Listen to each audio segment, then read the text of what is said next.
have this. And for the sake of those of you who are tuning in live and those of you who are tuning in via Zoom, just keep yourself on mute as we go through the presentation. If you have any questions, raise your hand or drop in a comment. I do want this to be a conversation and not a monologue. So thank you so much again for joining, and just respect everyone's time as we run through this. But if you have questions, I'm all about answering people's questions. And can everyone hear me okay and see the screen okay? Are we all good? Everybody Yep. good? Okay, great. Thank you. I appreciate that. Okay, so today I'm going to walk you through and teach you social media marketing to grow your business. I'm Kat Ramirez. I am CEO and founder of Advertising #Social Buzz. I also own 10X Business Broker and Golfing Buddy.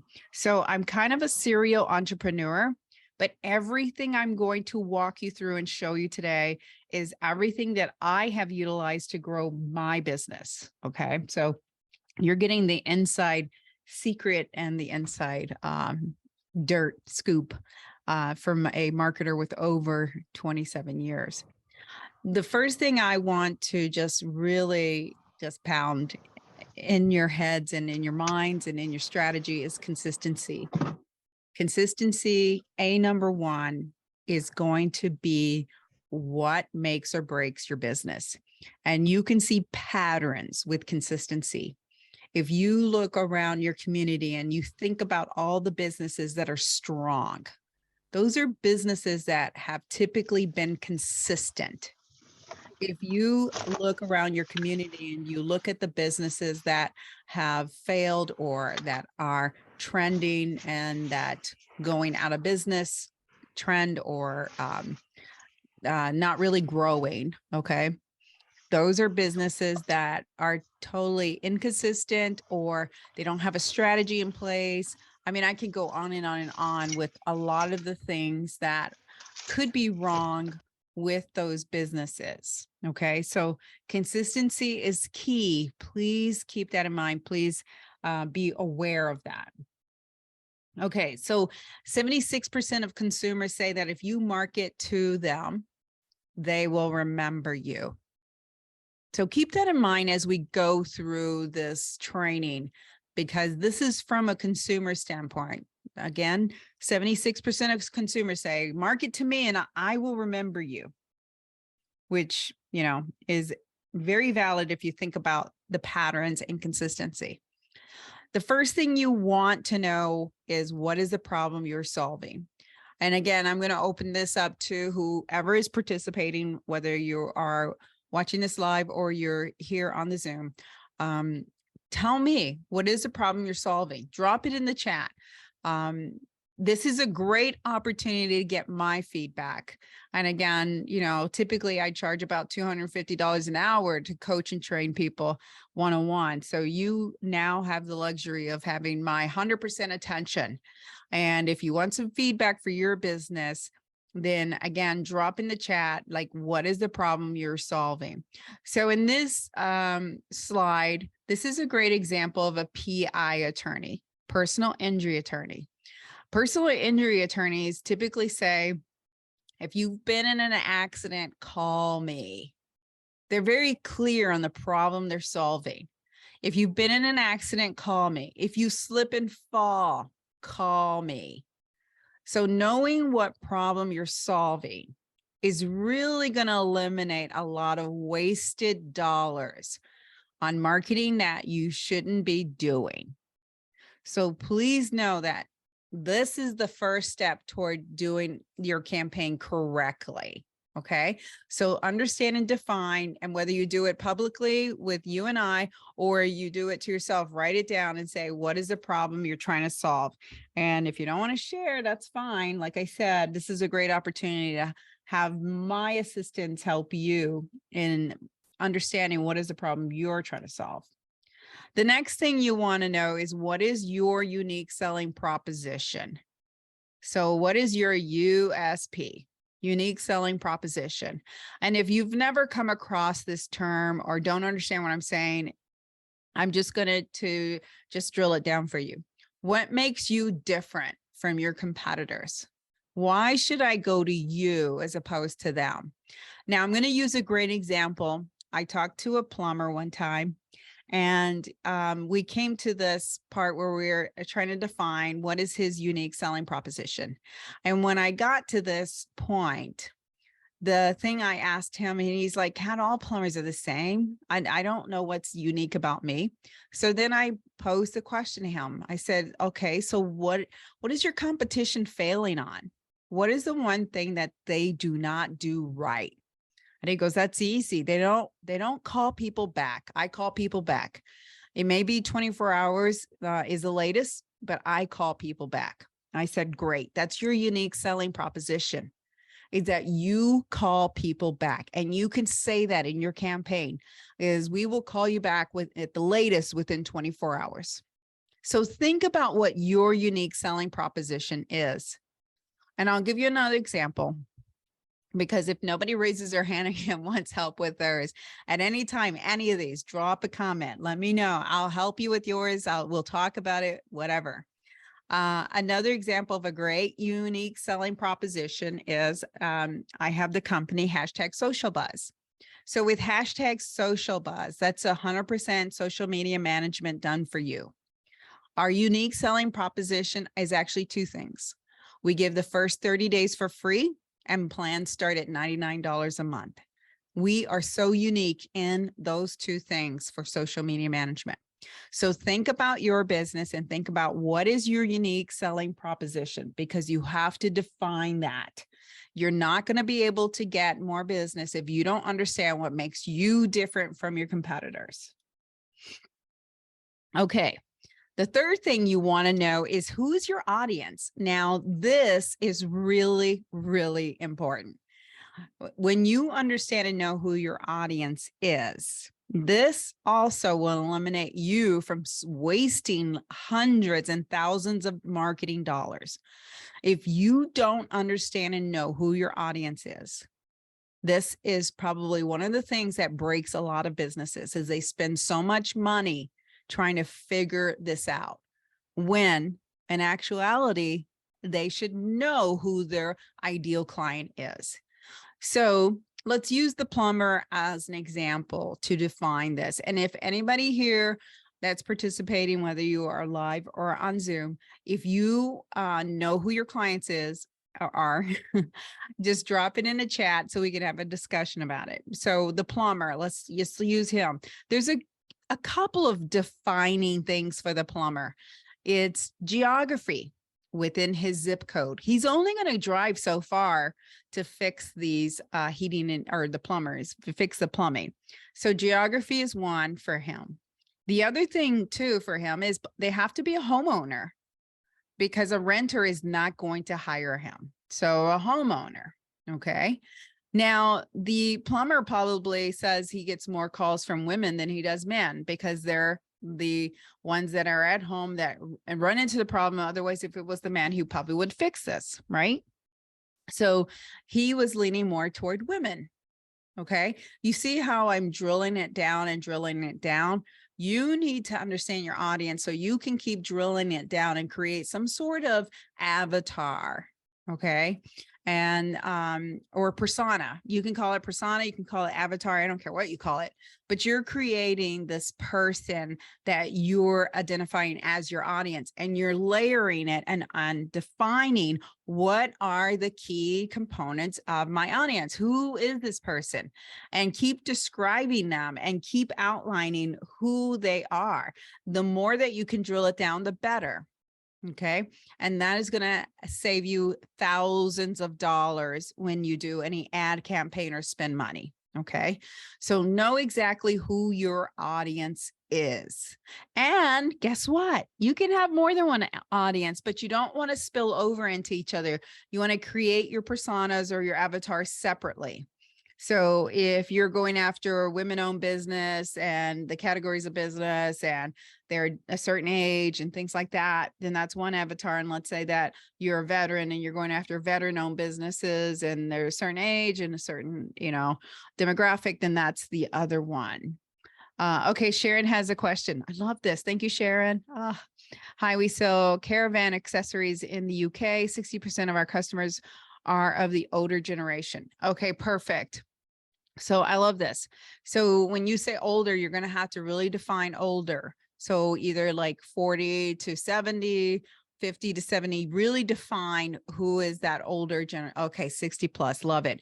But it's not going to be 60 plus because, and it also depends on where, oh, male, I love this. Sharon, you are awesome. Yep, that is exactly right. So you keep defining and creating those avatars until you narrow down who that person is. So that's a great example, Sharon, and thank you for sharing. Thank you. That is really good. I'm glad that you know who your audience is. So key important, but also the other two steps are just as important. Okay. The other thing you want to know is, what are your expectations? I think this is the one part that people don't talk about, is what are your expectations? And what do I mean by what are your expectations? Well, it's very easy. What do you want to happen with your social media? Are you trying to drive engagement? Are you trying to drive traffic to your website? Are you trying to grow your social media? What are you trying to do with your social media once you start working it? Okay, expectations. And if you hire someone, if they don't bring this up, you need to bring it up. You need to talk about it, because I'll tell you that most people fire people because we're not on the same expectation. We're not on the same level. And so expectations, what are your expectations? Okay. And if anybody has any, please drop it. Okay, so Sharon says we are trying to get customers to our shop and also buy from our website. Love it. So traffic, you're trying to get traffic. Expectations. Lakita, you might want to close your video. We can see you. I'm just trying to help you, dear. Yeah, it's a beautiful bra. What are your expectations? What are you trying to do? So again, with Sharon, we are trying to get customers to our website. That's one expectation. And we're also trying to get people to buy from the website. I'm sorry, to the shop and then to the website. Those are great expectations. So I would take it a little step further, Sharon, and I would say, when you say you're trying to get traffic to the shop, like how much traffic are you looking at? Like, do you currently get, let's say 10 people a day or 10 people a week? And what are you trying to grow it to? Same for the website. Do you currently get 500 visitors to the website? Now, what is the expectation? Are you trying to grow 5%, 10%? This is when expectations, you take it a little step further and really define this. Because again, if you're hiring someone, you want to be clear, because you're going to hold them accountable to this, right? And they're going to have to be willing to say, okay, I can help you get there. So be very, very clear about your expectations, especially if it is monetary or some type of number related. Okay, so keep that in mind as we're moving forward. Okay, know your numbers. Knowing your numbers means you understand your traffic on your social media, on your website. So everything has metrics. Everything has metrics. And the more that you know about your metrics, the more that you're going to understand if this is working or not. Okay. So everything has metrics. And if you don't have a very well-versed analysis or understanding of your metrics, then that is something I would highly recommend that you either get some training on or have someone coach and walk you through it so that you understand it. And I'll give you a great example. I have a client who is doing some Google AdWords. He hired a couple people and he's like, I don't know what they were doing. And Kat, can you just walk me through and show me what the results are? And I said, yeah, absolutely. And I'll show you, what you should be looking for and what to be aware of. And so a lot of times, if companies don't walk you through this, if they're not willing to show you, then they're trying to hide something. I hate to tell you that. So if they're not willing, if you hire someone and they're doing something for you, let's say they developed your website and you say, hey, can you walk me through the analytics? If they're not willing to walk you through it or show you, and raw numbers and walk you how you can look at your own numbers, then they're trying to hide something. Okay. So that's not cool. And you definitely want to know your metrics. Okay. Oops. Okay. Opportunities here. So here's the huge opportunity for anyone who's participating. Again, there are over 40% of small businesses that do not have a presence on social media. Yes, I'm going to say that again.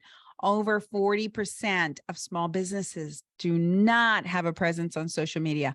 I will tell you that 40% is of, I want to say there's 36 million small businesses in the US. So think about 40% of 36 million who don't have a presence on social media. That's a big deal. And so if you think about the opportunity is if you're using social media to leverage yourself, then you are ahead of the game. And think about the opportunity here because people spend more time on social media than they do on anything else. So huge opportunities, huge upsides. Social media is free. Yes, it is. It is all free. And it's all free until they start charging. But right now it's all free. Twitter's free, Facebook's free, LinkedIn's free. They're all free. The problem with free is it takes a lot of work and a lot of time in order for it to convert. So free is good, but it translates into a lot of work, a lot of time on your behalf. So whether that's you doing it or you hiring someone. So keep that in mind. Okay. The thing you have to have is a plan. You want to have a plan before you create your social media strategy. Some people just start doing social media without a plan. I would beg to tell you, you need a plan, you need a strategy. Because if you're just posting the post, it's not going to work. And if it hasn't been working for you, then it's my whole valid point is you have to have a strategy in order for your social media content to work for you. So I put a process in place. So everyone should have some kind of process. And this is how you bring people through the funnel of your business. You want to attract, convert, close, and delight. And then you see the various ways that we can attract, convert, close, and delight. So what is your process? What's your flow when you're funneling people into your business? So keep this in mind as you think about your strategy, because this is really important to understand and know the flow of your business. Okay, before we get into the nitty gritty, as I teach you all the steps about social media, let's talk about the big picture of social media. I need everybody to think big picture and think about social media being one big party. It's one huge party, a huge networking party. Has everyone here been at a chamber event or at a networking event? Let me know with a thumbs up or something, and let me know if you've been to some kind of networking event where, you know, like you're attending and you're meeting all these people and you have to work the room. Okay. And I'm sure, okay, great. So we got some thumbs up. Awesome. So the whole premise of going to these networking events is to identify your prospects, right? And to talk to them. So identify them and to talk to them and try. Oh, Sharon says, not me. Oh my God. Okay. The whole goal is to identify and talk to as many prospects as you can so that you can try to convert them. And converting them means you're going to invite them to have coffee or something so you can talk further. Okay. It doesn't mean that they're locked and loaded and they are a client. It means that you're trying to prospect them, right? And you're trying to identify and create the relationship with them. So keep that in mind as you're thinking about this whole big picture. So let me walk you through big picture, and a few more people have joined us. Thank you for joining us. We're talking about big picture social media. If you're on this call, just keep yourself on mute unless you have a question. And if you do, raise your hand or drop it into chat. Okay, so here's the networking event around social media is when you go into Facebook or Twitter or LinkedIn, whatever social media platform it is, okay, basically it's like the big party, the networking party. When people go to a party, they gravitate to the little pockets of people or groups of people.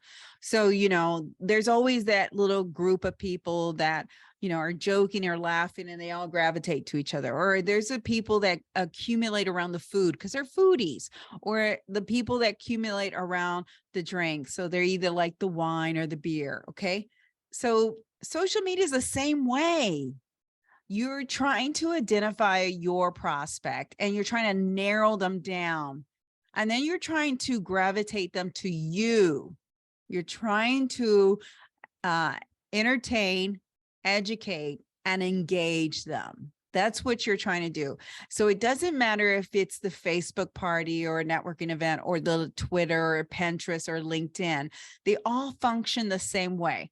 Your social media content, the whole purpose of it is to really gravitate to the people that identify as your target audience. That's the whole premise of it. It's not to post just to post, okay? Keep that in mind. You have to be very strategic in what the content you're putting out there, and make sure that it really targets your target audience. And let's use that plumber, for example. Let's use them. So the plumber is going after people in his geography, but homeowners, right? And women. So his content really needs to align with his future customers. So some tips maybe on how to clean up a spill, like maybe spill wine on your fabric or something like that. So it's very targeted to a woman, it's targeted a homeowner, and it's targeted his future customers. Does this make sense to you guys? I want you to think big picture, that again, social media is just one huge networking event, and you're trying to get the people that identify as your target engaged with you. That's what you're trying to do. You're not trying to get everybody. No one here is. You want to target only the people that are your potential audience. So again, your job when you're pushing content out is to educate, entertain, and engage. Keep that in mind. Educate, entertain, and engage. That's your sole mission. That's your purpose. Okay. So first thing we're going to do, I'm going to teach you, is how do I make this easy for you? Well, we're going to create a content calendar. So your strategy is easier when you're sitting at your desk trying to push out content. So this is a hypothetical one. You can copy it. I don't care. And you see Monday's motivational. Let's say that this is for the plumber. The motivational has to be for that homeowner, that female homeowner. Don't do a motivational post that's going to be targeted to a male bodybuilder for this plumbing business. No. The content has to identify with your target audience. It has to. Otherwise, you're just posting a post. Tuesdays are tips, just like I said. Maybe it's a tip on how to get wine out of your carpet. Maybe it's a tip on how to, think about, again, the female homeowner, how to replant your plants. So think about your audience when you think about content. Wednesday, sell your services. So sell one piece of your service. For the plumber, he could say, is your pipe busted? Or and it's all situational. If he's in a winter place, I can say, wrap your pipes. If your pipes are leaking, you need to give me a call. Let me check them out. Let me test them. So if you're going to sell, don't sell everything in one post. Sell little bits and pieces week to week. Okay. Don't be like you're just going to throw up on a Wednesday post. Okay. Thursday, blog, video, article. If you're doing original content, Thursday's a great day to push out your original content. And original content means that you're pushing out a blog that you wrote, or you're pushing out a video you did, so original content to you, maybe a checklist, something. And then if you don't have original content, that's okay.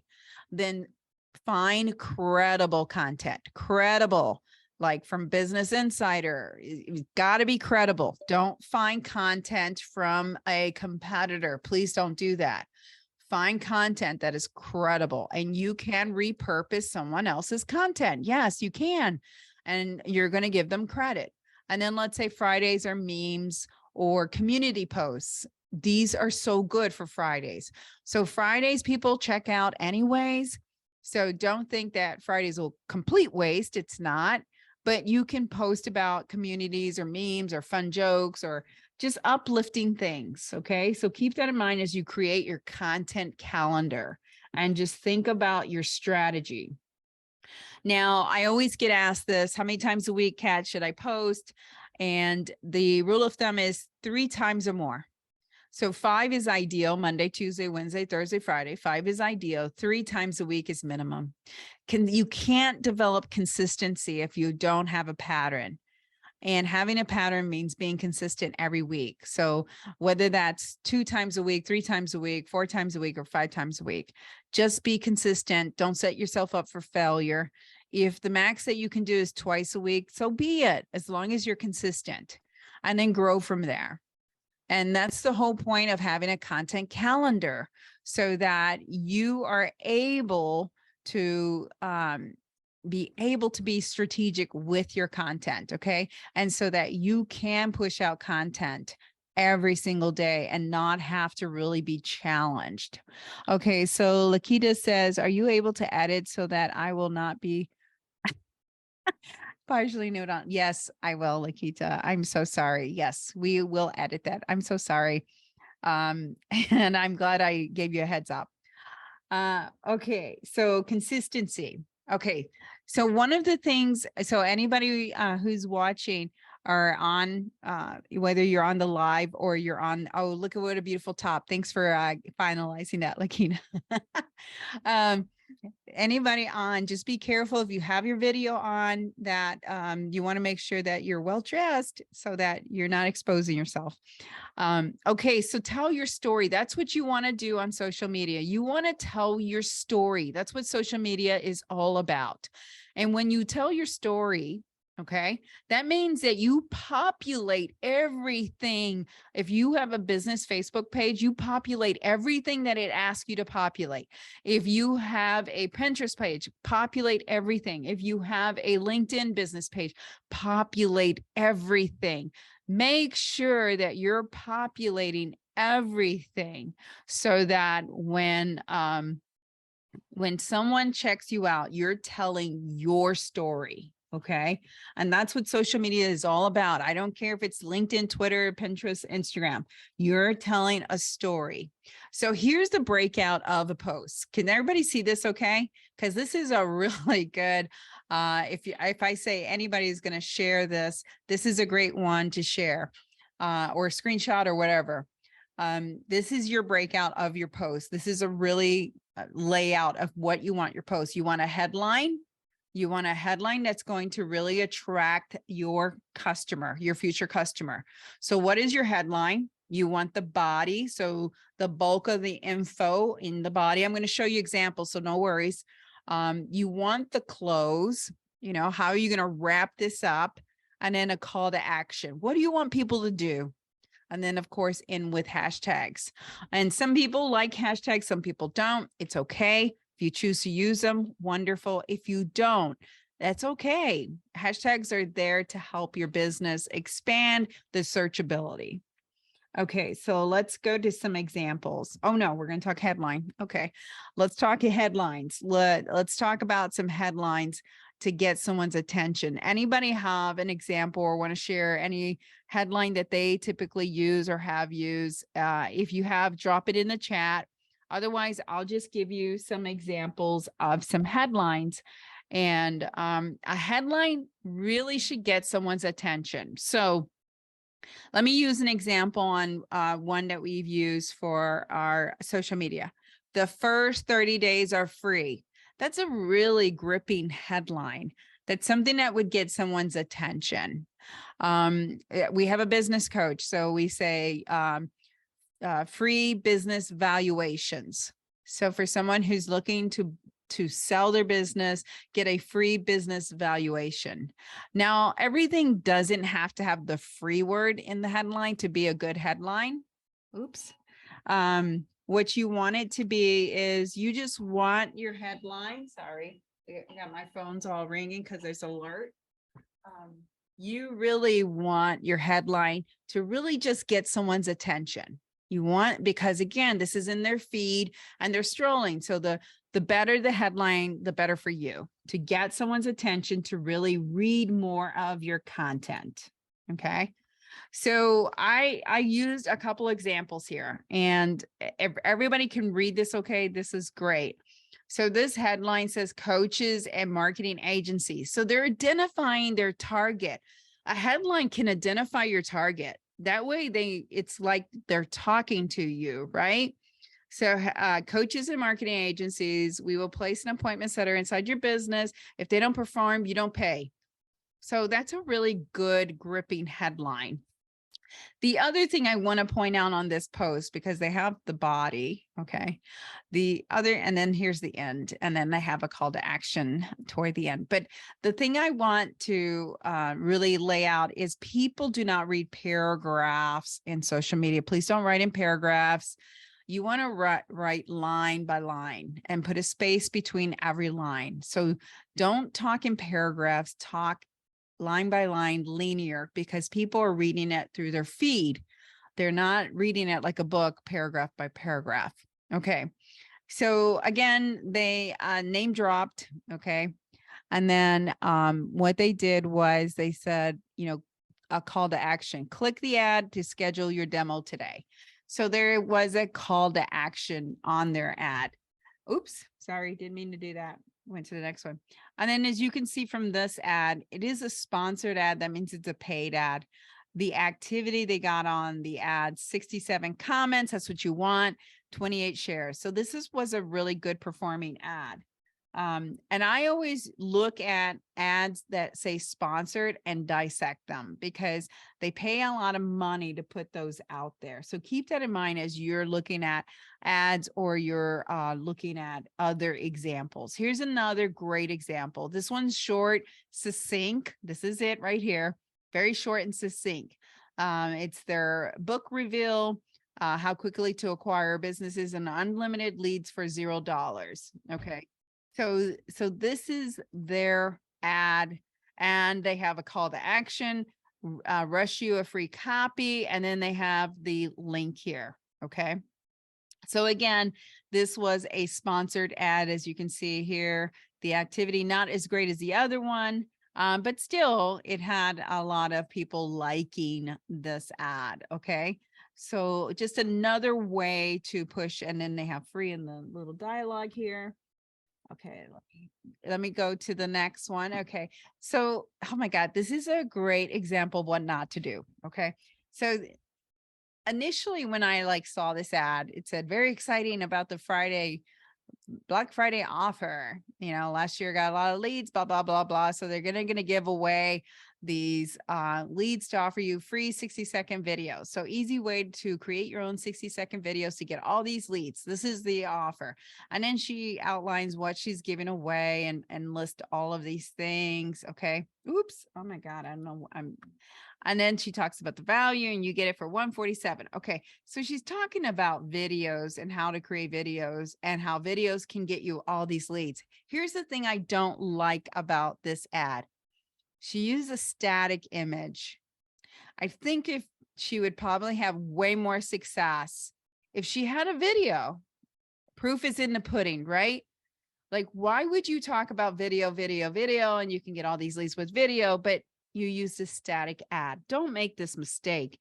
Whatever you're talking about, whatever you're selling, if you can give people a glimpse of it, that goes way more further than some Canva template image, so that you can sell your 149 or 47 product. So keep that in mind as you create your content, your ads, things like that.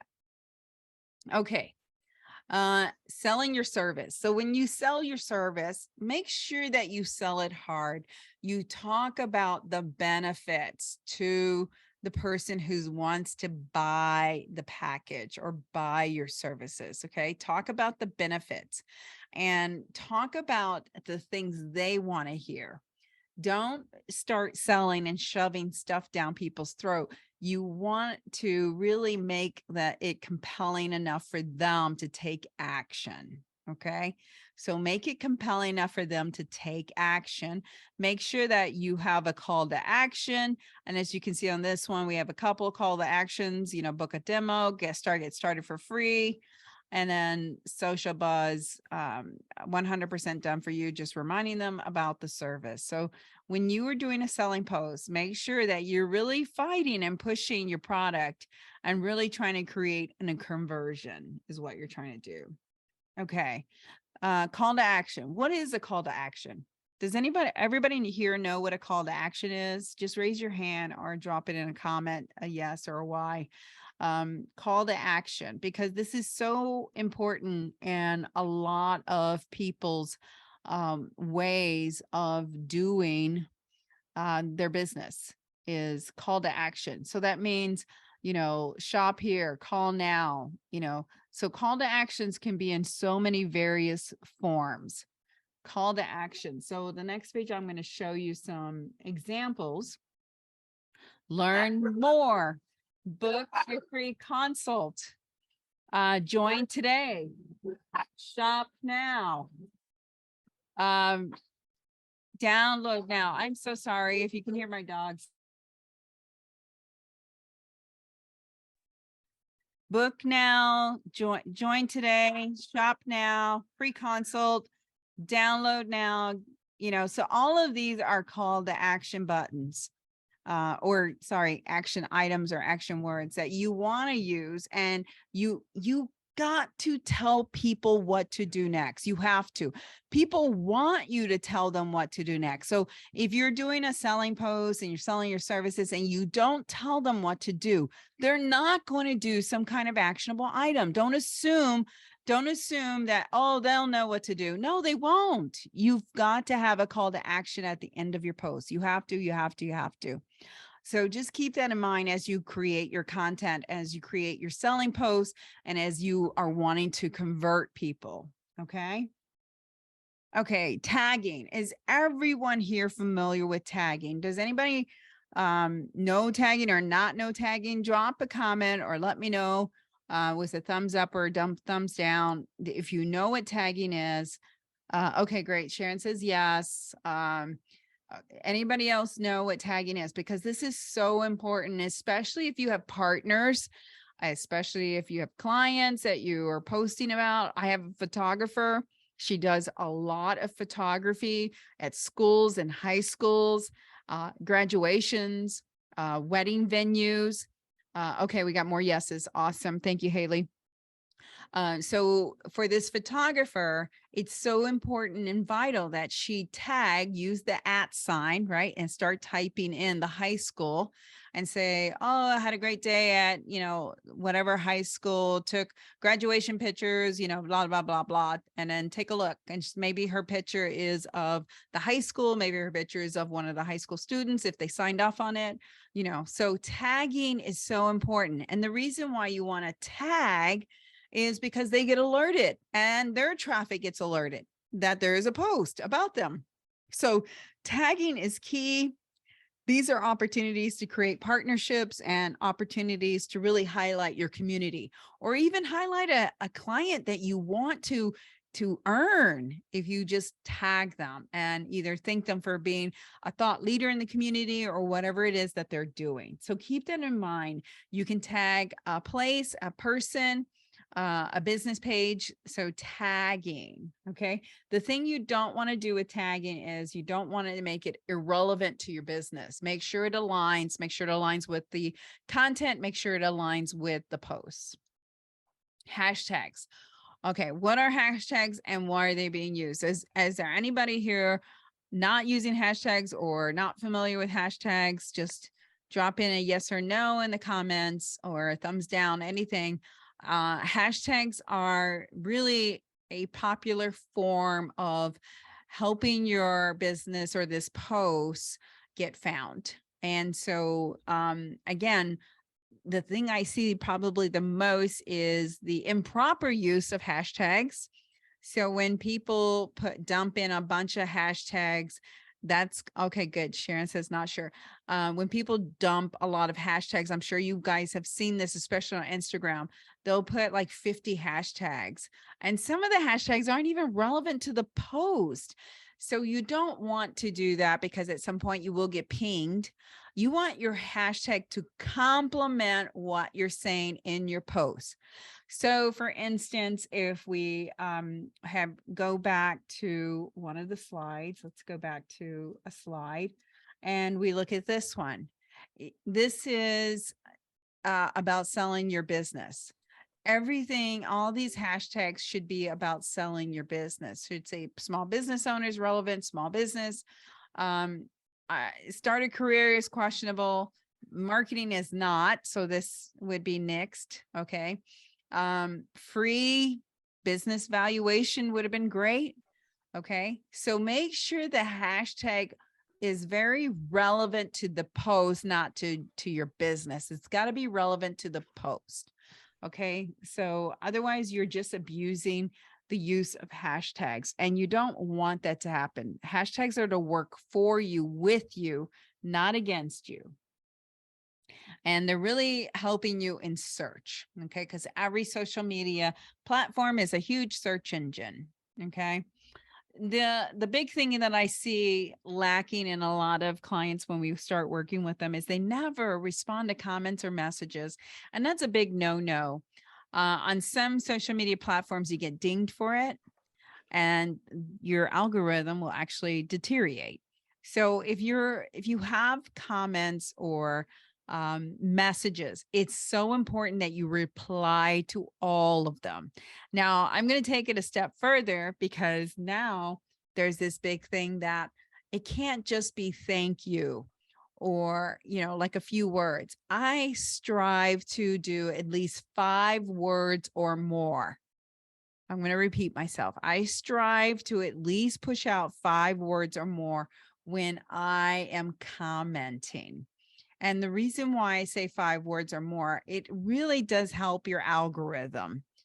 And a way to get around the 5 words or more to help you is to thank them for the comment and say, oh, this is awesome. What are your thoughts? Ask them a question. What are your thoughts on how you align with businesses? So ask them a question, and ask the question based on the original topic.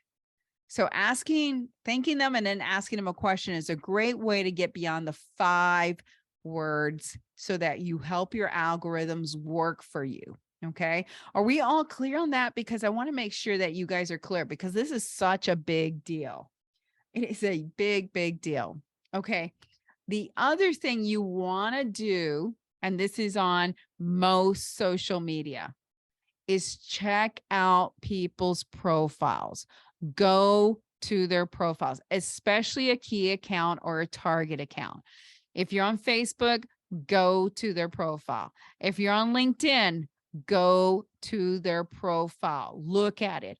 The reason why this is important is you will notice that once you start posting, those people are going to all of a sudden start seeing your posts. You've got, and the reason this is happening like this is social media is saying, hey, are they really your friend? Or are you just commenting to comment? If you go check them out, it then knows, oh, they must be really important to you, Kat. We're going to now deliver their post to you and your post to them. So this is a really, what is it called? Pro tip. So take my pro tip. This is a new one. And so check out people's profiles. It doesn't matter what social media platform you're on. It really does pay off in the end, especially if you have a target list of profiles of people that you want to recognize you. Okay. So start doing that. Okay. Videos. So here's the reality. If you're not doing some kind of video content strategy now, you better be on the bandwagon, because the industry leaders in social media marketing, they're predicting that social media will be 90% video within 2 to 3 years. 90% video. And we see it growing faster and faster. TikTok is a great example of it. Instagram was a picture platform. They try to become a video platform. Now they're back to picture platform. But they do have reels, right? Facebook implemented the reels for a reason. LinkedIn had it at one point and then they ditched it. I would not surprise me that they put it right back in again. YouTube has, what did they call the shorts? The shorts. So you can also have long versions of YouTube, but if you create shorts, you're going to see that those get more views, more engagement.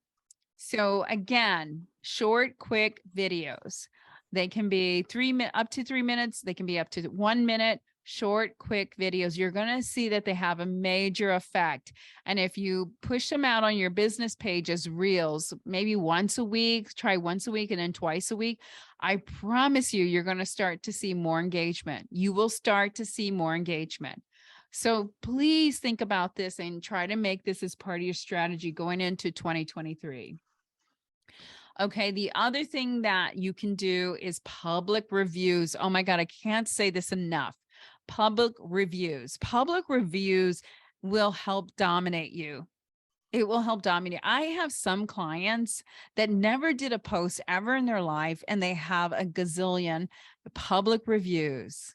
And they get a lot of traffic from the public reviews alone.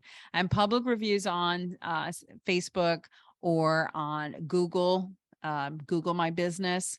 You can get public reviews on Angie's List, on 5-star listing. There's a lot of places where you can get public reviews. Yelp, there's a ton. And the more public reviews you get, the better that you will be served. I promise you. Public reviews, I think a lot of people just really don't take advantage of this opportunity. And, you know, it's free and it's just a matter of you asking for a review. If you're doing some pro bono work, you should be asking for a review in return. So keep that in mind. Anytime you do pro bono work, anytime you give your time, ask for a review because that is worth every ounce of your time. Okay. Other ways to create some hyper engagement is contests, of course. Contests are awesome. The only thing is keep in mind on Facebook or Instagram, you can't say like, share, or comment. You can't say those, but you can say words similar to those phrases, but not exactly. Okay. Heart, friend, you know, there's so many different words that you can replace with the like, share, comment. Okay. Just don't say like, share, comment because Facebook knows that you're trying to be malice and trying to grow your contests. But contests are great. And a lot of times contests don't need boosting or ad dollars. They can perform on their own, especially if the prize is big enough or attractive enough. And sometimes they do need a little push. So contests are great. And let's keep going. Paid ads. So there's 2 ways to do paid ads. I like to educate my workshop people on the 2 ways. So you can hit the boost button and I'm going to tell you the difference, or you can do an ad campaign. Okay. So the 2 different ways are very, very different. Okay. When you hit the boost campaign, you're saying to social media, put it where there's available inventory. I know you're going to maximize my spending and you're going to make it my return way effective. Now, this is going to use unsold inventory. So it's going to put it in areas that it can't populate because other people have said in ad campaigns, don't put me there. So do keep that in mind. It's not to say this is bad. It's not. Either one is good, because you're pushing yourself out there and you're forcing yourself in front of an audience, which is good. It's just, if you do this, make sure you have a budget in mind. If you do this part, the campaign, make sure you have a budget in mind. Don't overspend is what I'm trying to tell you, is be very strategic in it and know what you're doing. And don't boost a social post that's motivational. Boost one that's going to convert. Do your selling posts. Okay. Don't be boosting just to boost. Okay. Just because Facebook said, hey, this is a great post to boost. No. Yeah. Be very judicious and understand and have a strategy. Okay, so make it easy for someone to contact you. At the end of the day, you want people to get a hold of you. And whether that's through the messenger on the social media or your website or your email or phone number, make it easy for people to contact you. If you don't populate your information, you're making it hard for someone to get a hold of you. If you don't have the information on any of your social media, you're making it hard for someone to get a hold of you. Don't do it. And don't make the assumption, oh, they'll look it up. No, they won't. They're going to go to the next person. They forgot you already. So make sure you make it easy for someone to get a hold of you. Please, please do not make the assumption that they're going to look you up or they're going to find you. There is so much more you can do. I promise you. We could be here all day, hours and hours. So the last story I want to share with you as we wrap this up is I want to share with you big picture, the strategy that big companies use. Okay. Because you're no different. Is everybody familiar with McDonald's? Is there anybody on here who is not familiar with McDonald's? And if you're not, raise your hand, please. Okay. Okay. So I'm assuming everybody is familiar. And Sharon goes, yummy. Okay. Everyone is familiar with McDonald's. Awesome. I love that response, Sharon. And McDonald's would love it too. Okay. So what I want to share with you about McDonald's is they were a small company at one time, right? They were a small mom and pop shop, just like you and I. And now they're a multi-billion-dollar company. They're well-branded, multi-billion-dollar company. They're so well-branded, babies come out of the womb asking for nuggets, right? That's how well-branded they are. And it's incredible. It is incredible. So let's think about McDonald's today, okay? McDonald's today, that's a well-branded machine. It's a multi-billion-dollar machine. You're never, ever, ever going to see McDonald's go dark. What do I mean? You're never not going to see McDonald's on a billboard. You're never not going to see McDonald's on TV. You're never not going to see McDonald's on social media. You're never not going to see McDonald's on a bus stop. You're not going to not see McDonald's. And the reason why, even though they're a well-branded multi-billion-dollar company, right? Keep that in mind. They know that if they don't keep their message out in front of you and remind you every single day, day after day, to buy a Big Mac, that they will lose hundreds and thousands of dollars. So big picture, keep this in mind, because your strategy should not be any different. I'm not telling you to spend the money they spend. No, no, no, no, no. And I'm not telling you to use the strategy or the marketing pieces that they use. I'm not telling you to be on bus stops. I'm not telling you to be on billboards. I'm telling you big picture to use the same strategy that they have in place. Big picture is they will always remind their future customers every single day, day after day after day, when and why to shop them. They will always remind us to buy a Big Mac every single day, because again, they know that if they don't do that, they will lose hundreds of thousands of dollars. And again, your strategy should be no different. Am I getting this across very clear? Are you guys understanding this? Because this is a real big deal. And if you walk away from this workshop and take nothing, I want you to take at least this strategy and understand this whole story behind McDonald's, because McDonald's, and I could use Nike, I could use a lot of big names, Apple, I could go on, but it's the same strategy. It is staying relevant and consistent over and over and reminding your future customers to buy you all the time, every day, day after day, after day, after day. Okay. So marketing, whatever you choose to do, social media, ads, whatever, it is not a marathon. It's a marathon, not a sprint. I'm sorry, I'm getting tired. It's the end of the day. It is a marathon. It's not a sprint. Don't think that you're going to have instant gratification. That doesn't happen. If someone promises you instant gratification, run. There is no instant gratification. It took McDonald's years to get to where they are today. It took Apple years to get where they are today. It took Amazon years to get where he is at today. No one gets any instant gratification. No, it's all hard work and it's being consistent. And consistency is the name of the game. So at the end of the day, you have two options, literally. Well, first option is you do it, you do the social media, you do the content strategy, you start posting, you do it 100% you. Okay. You pound the pavement, you knock on the doors, you're going to drag that traffic to you, right? Whether it's your website, your shop, wherever. Second option, hire or pay someone, buy some ads, hire a social media marketer, hire a marketing team, whatever. You're just going to hire or pay someone. There is no third option. If you think there's a third option, you will get nothing because the third option is nothing. If you sit back and think, I built it, they will come. No, it's not going to happen. I promise you, it's not going to happen. So you do nothing, you get nothing. You only have one and two options. That is it. Don't rely on a third option. There is no third option. Okay. So when do you stop marketing? When you're ready to close the doors. That's when you stop. It's part of your business. It's part of your whole ecosystem. You have to do marketing every day, all the time.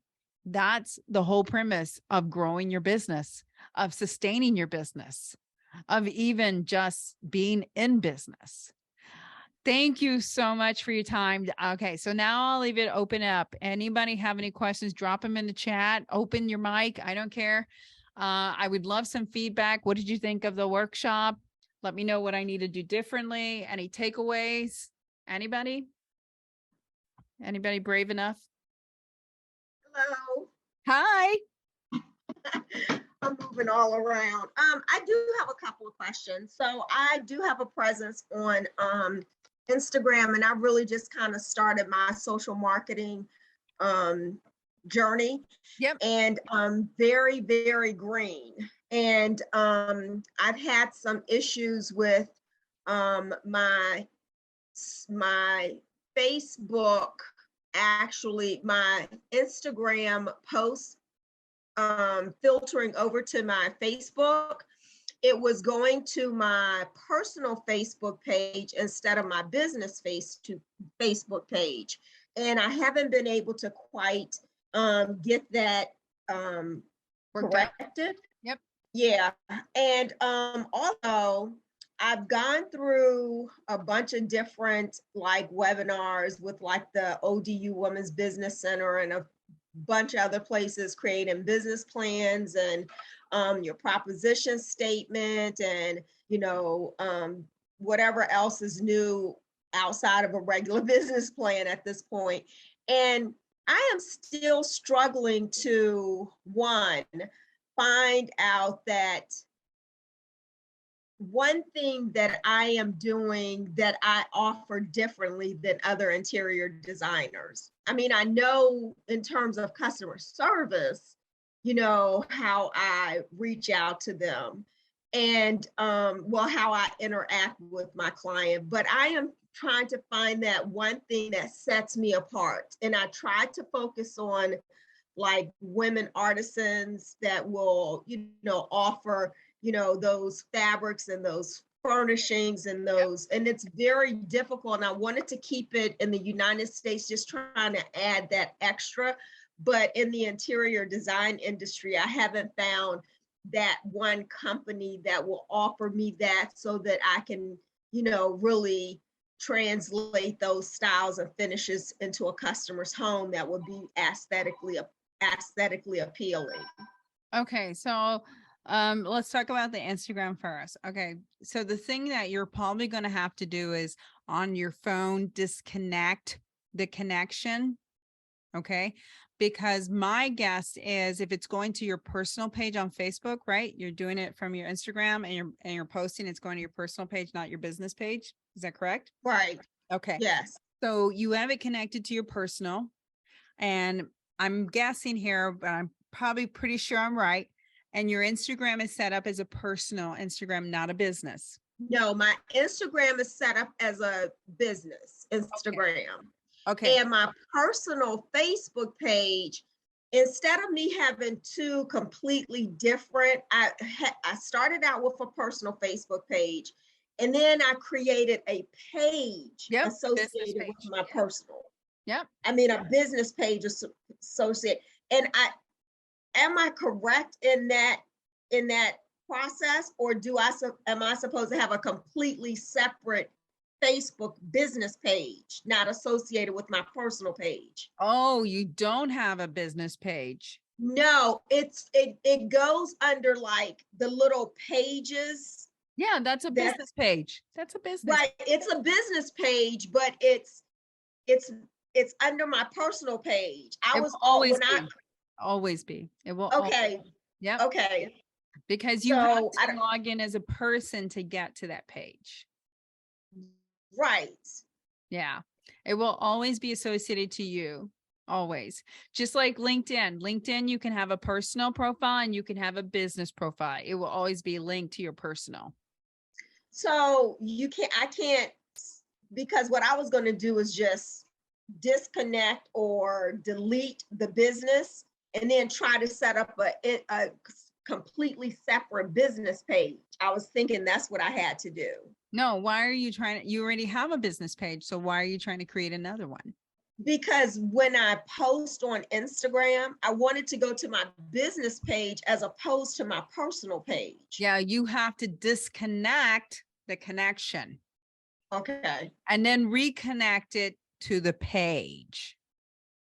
Oh, I got you. So once you disconnect it, you will, and you're ready to reconnect it, you will have the option to connect it to a page. Got you. Yeah. Okay. You just have to go through the formalities of disconnecting and reconnect.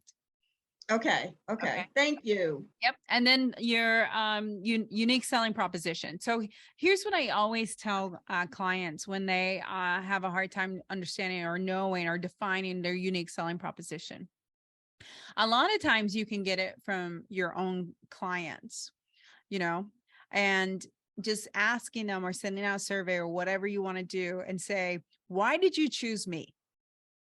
Mm-hmm. Okay. They're going to tell you, I don't know, if it's your personality or they trust you. And if they trust you, then it's trust. And trust is important for an interior designer, right? Exactly. Yeah. So they will tell you, and then the other thing would be is to kind of really probe and find out what is the biggest challenge when someone looks for an interior designer, and are you overcoming that? And if you are, how? And then that also can be your USP. Okay. Does that make sense? Yeah.